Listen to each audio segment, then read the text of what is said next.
777, aka Diz, and this is the Force Always. So let's get right into the news. A popular identity from YouTube on a YouTube channel, quite popular too, has expressed his dislike of not being invited to Galaxy's Edge. I'm not going to mention the guy's name or the YouTube channel, as that's not really important in my opinion, but he really was affected by not being invited, knowing that his channel or his program is very popular, you know, deservingly so, should have got an invite, but at the same time went about it in the wrong way in his dislike. Anyway, so that's happening on the YouTubers at the moment. More about that later on in the show, if you can stick around to the interview section where I'll sort of answer some sort of things. So to more news, it's less than 200 days to Star Wars Episode 9, The Rise of Skywalker. That's right, The Rise of Skywalker is now less than 200 days. It seems like it's really far, but 200 days is just going to go like that. Anyway, so to more news, an interesting piece of information was handed to me. There's going to be a Star Wars rave. Can you believe it? A Star Wars rave. And can you believe this? I think it's a great setting. It's a great setting. To get to it, it's going to be hard. But it's a great setting. It's actually in Tunisia, where Luke Skywalker's home, where we were introduced to in Tatooine, the actual fictional Tatooine, and that is going to be in Tunisia in coming up soon. Star Wars Rave. Can you check that out soon? Anyway, to moving on to now views. That's the news now. That's the news for this week. Let's get into views. It's all about my story ideas. It's not about, you know, viewage amount on YouTube. It's not my predictions. It's just things I'd like to see. And I think after seeing the actual teaser trailer for Episode 9, The Rise of Skywalker, the very last shot that we get is, you know, looking upon a broken Death Star, whichever one it is, on a planet, whatever the planet is. But what would be interesting is, I was thinking, how can you make Episode 9 have a Death Star or Starkiller base type of, you know, event without bringing it back again? Because the fans and probably the non-fans, you know, the regular moviegoers, were not interested in seeing something again. But I think it would be great. Can you believe this? It would be a miracle, but I reckon you could do it. Is if that piece of the Death Star, which we see where the big, you know, the dish is of the Death Star, would be still operational. Imagine if that thing was still operational. It would destroy whatever it's trying to destroy at the time it's trying to destroy whatever it is, the planet or people around or whatever it is, whatever power it's got left in it. But if it's still operational, even though it's in pieces on this planet, the Death Star, you know, that could have survived. And that would be a really good version of having a Death Star / Starkiller base sort of event in Star Wars, which I think we do need. I also agree that it's a little bit repetitive, but this would be like a surprise. This would be great if Emperor Palpatine knew that it was still operational, if Emperor Palpatine is alive, as we are either assuming or not assuming that he is. He's definitely going to be in it, but in what capacity we're yet to find out. But if that Death Star, the laser, is still operational, it would create such a great idea in using it on whatever it's going to be used on. That would be a great part of Episode 9. Something unique, something real interesting. Anyway, that's my story idea. Check out the, you know, Episode 9 teaser trailer. You see it at the end. You see the big piece of planet that's on a planet. That's the Death Star on a planet. Which Death Star we're yet to find out. We're all assuming, and I think it is the second one, but let's just wait. Yeah, so that's my views for this time around. Let's get into reviews. Now, reviews this time around is something unique that I got at Star Wars Celebration Chicago 2019.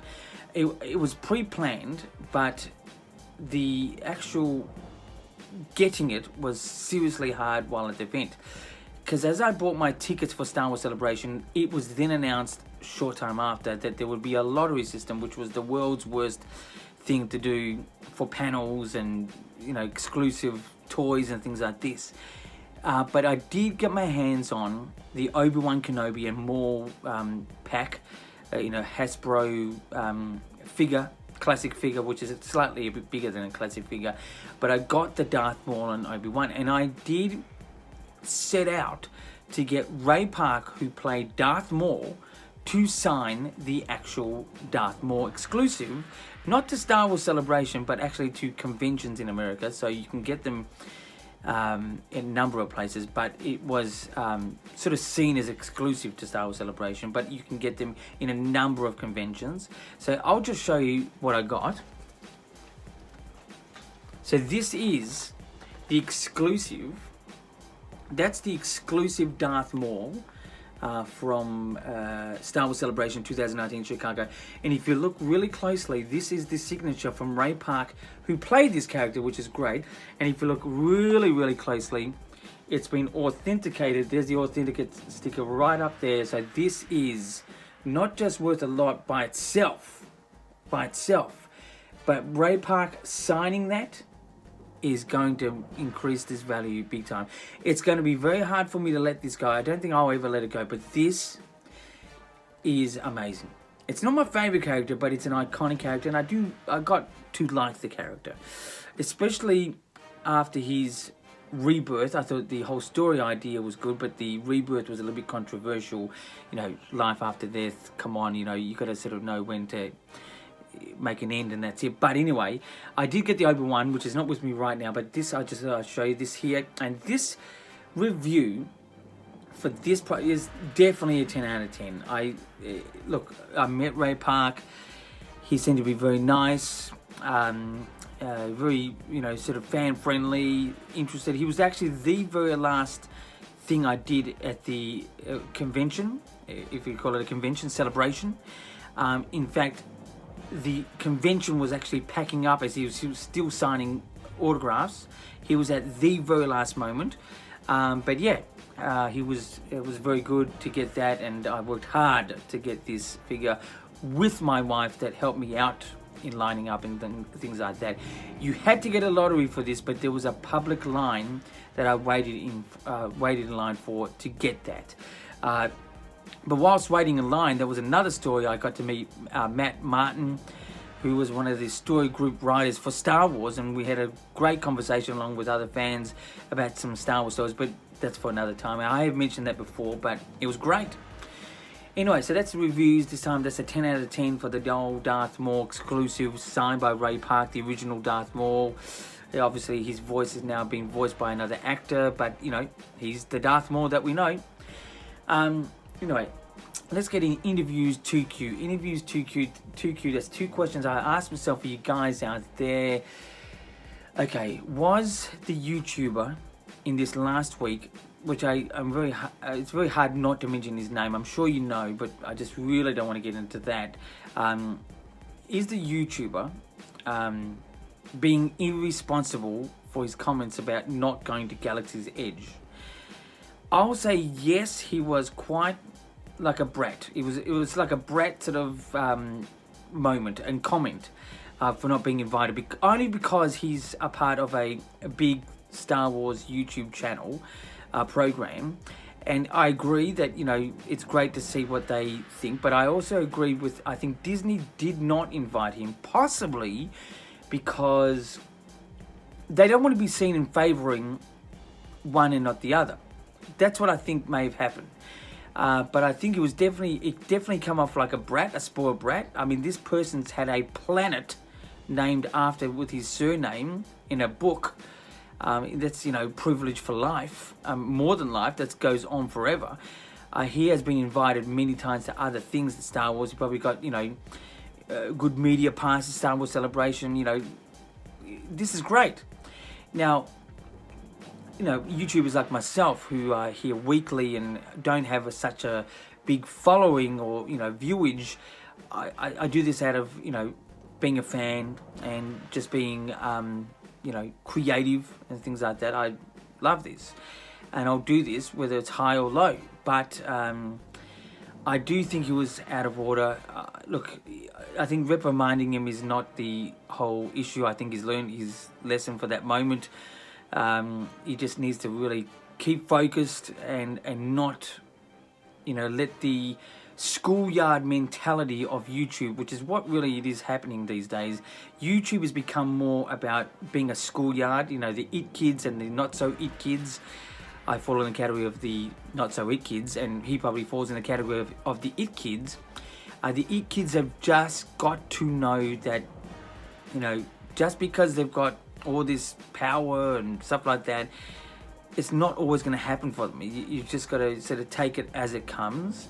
I would love, sort of invites and things, a planet named after myself or whatever, but it just doesn't happen. It's okay. I'm still a fan. I'm still rocking on. I think that YouTuber with that question, he's still good. He's a fan. He's passionate. I think he's fine. We just need to move on from this. But I'm calling now YouTube SchoolTube because it's a schoolyard. It's all about the it kids and the not it kids, and the it kids are hanging out with other it kids and creating such a collaboration with their channels and things like that.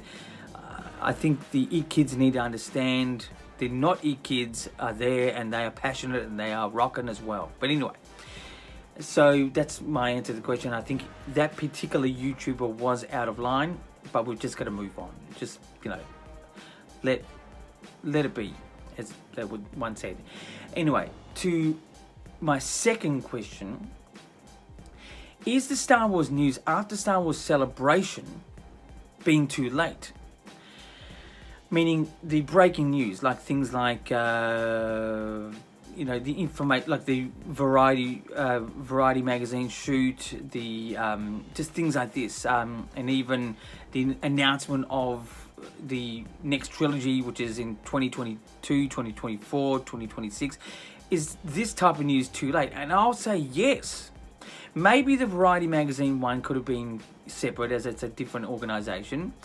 But still, it was so close to Star Wars Celebration Chicago 2019, they could have included that as an exclusive to the fans there. There was a lot of lining up, a lot of disappointment because of this lottery system they had over there to get into panels or figures, toys, things like that. But I think also the announcement of that trilogy in 22, 24 and 26 could have been done at Star Wars Celebration. I know that the in-game was released a week after.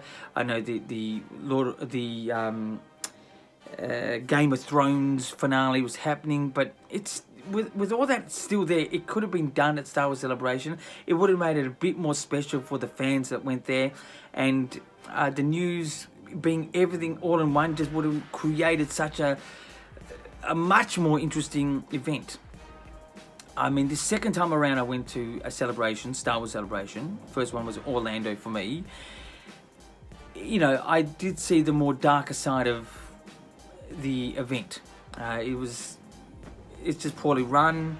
I think they could have included this news from, Disney, Lucasfilm, whoever was to release that officially at the event. I think it would have been better at the event, but what's done is done. It's fine. We've got to move on from that as well. But anyway, so do I think the news is too late? I think it's too late. It's not too late, in a bad way. Like, we still got the news and it's great.